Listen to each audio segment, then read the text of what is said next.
So, hi guys, good afternoon. So, samahan niyo ako ngayon. Magpapagupit ako. Medyo mahaba na kasi yung buhok ko. Meron tayong pupuntahan dito. Isang Filipino hairdresser or hair cutters. So, dito kami madalas nagpapagupit ni Kuya.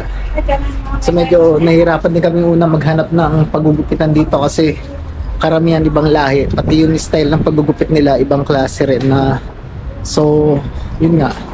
Meron din kami na nagpapagupitan dati, Pinoy din sila, kaso lumipat na siya sa city.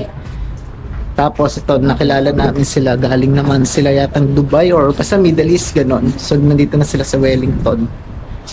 So doon kami madalas nagpapagupit ni Kuya, tara samahan niyo guys.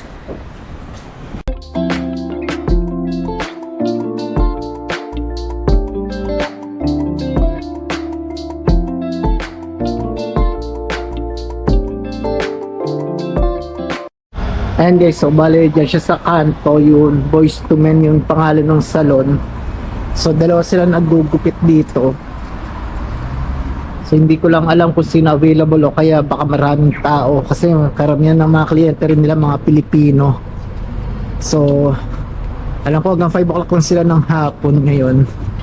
So tara silipin natin kung konti lang ba nagpapagupit o magantay tayo konti ng mga 1 hour. Kasi madalas 1 hour kami naghihintay to 30 minutes dahil madami pa silang ginugupitan. And guys, ito part din to, itong House of Beauty na to. Part isa lang yung may-ari. Ayan guys. Ayan sila.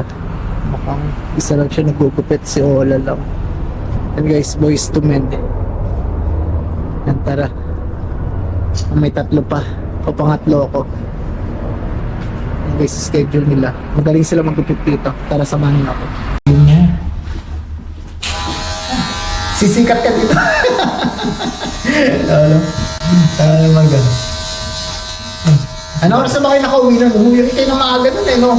Oo, kasi nagupit pa kami eh. kailangan ko na rin umuwi kasi meron pa akong mga anak na mag-aantay. Ay, wala. Yun lang, Oasis. Tapos ano, Oasis mo lang. Tapos 2x3 yung gilid.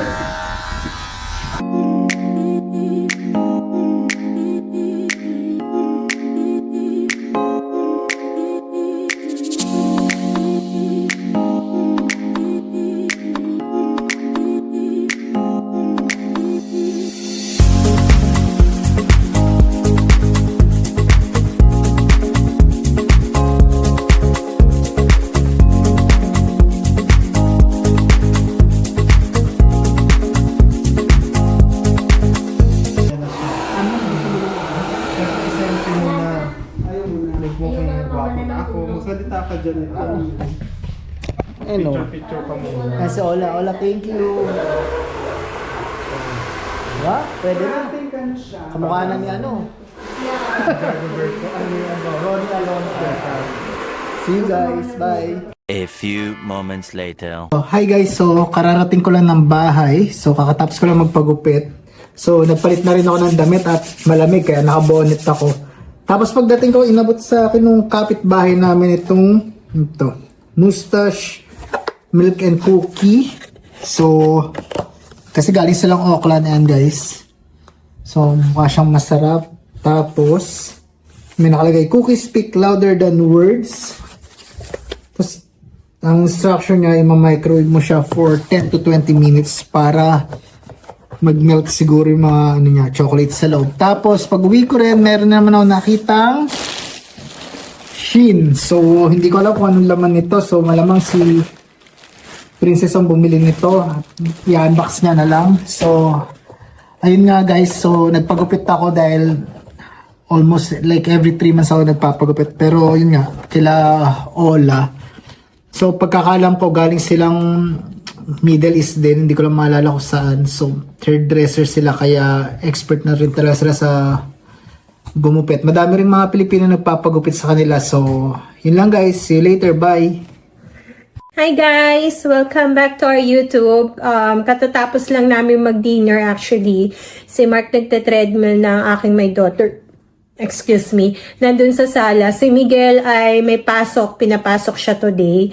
Tapos, nagluto kasi ako ng lumpiang, ano ba tawag dito? Yung, hindi siya lumpiang Shanghai eh. Gulay yung nasa loob. Binili ko lang to, ready to cook na. Pinaray ko lang. Tapos, meron akong ginawang sinamak. So, teterno ko. Sayang kasi, ang daming natira. So, yung ulam namin kanina ay chop suey, pati lumpiang Shanghai, tapos ito rin, lumpiang gulay. So, hindi naubos kasi gulay, as usual, hindi masyadong bet ng aking darling love at saka ni my daughter ko. So, ubusin ko kasi sayang naman. Tapos, eto, tinry na ni my daughter yung isa na binigay sa amin ng aming kapitbahay. Ang bait ng aming kapitbahay.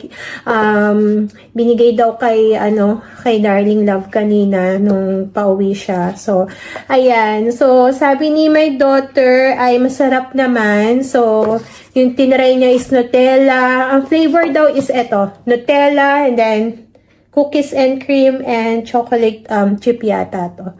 So, sa Auckland lang may ganito guys. Kaya first time namin makakakain ito. Sinend ko nga dun sa group chat namin. Pinakita ko kay my son kasi nagtatanong siya kung anong food. So, ayan, sinend ko sa kanya. So, for sure, excited yun matikman ko. So, yun lang guys. Tapos, yung aking in-order kanina na dumating sa Shein, sabi ni Mark, ano daw yung in-order ko. Pambahay yun. Actually, yun yung pinalitan ko kasi yung, di ba, yung nag-unbox ako noon. Meron akong mga binalik na mga in-order ko. So, yun lang yung kapalit niya. Umorder lang ako ng replacement ng mga ibang binalik ko.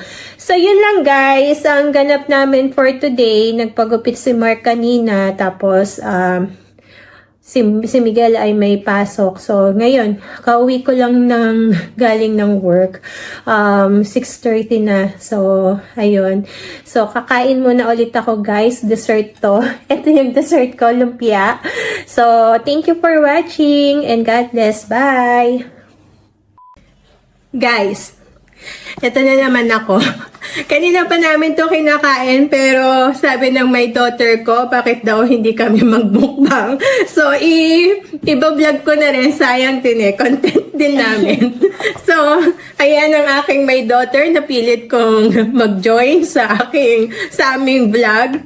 So, nakailan na kaming kain. Actually, na-try na namin tong cookies and cream. Na-try ko na tong Nutella.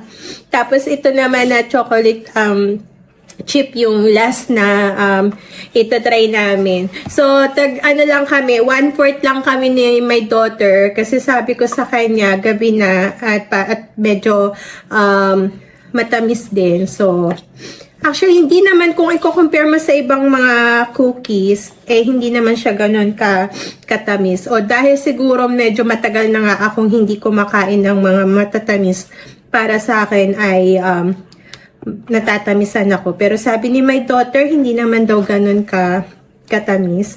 So, pangatlo ko na to. Pangatlo ko ng try. So, ito naman ay chocolate chip, pero yung chocolate niya sa loob ay yung Whittaker na chocolate. Di ko alam kung Whittakers, Whittakers. Di ko alam kung ano yung correct pronunciation ng chocolate na yun dito sa New Zealand. Pero masarap yun guys. Yun yung famous chocolate dito sa New Zealand. So yung mga kaibigan ko sa SG, yung dalawa ko palang kaibigan, baka maraming mag-expect. Padasalubungan ko kayo ng chocolate na yun para matikman nyo. So, ayun guys. So, ito ay try namin chocolate chocolate chip, sabi ng aking my daughter. So, tag 1/4 kami kasi kailangan namin tiran si darling love at si my son ko. Sabihin niya kung ano yung kanyang verdict sa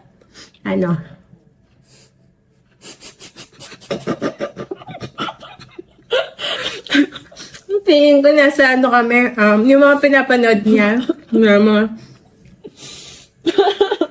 masyadong sweet.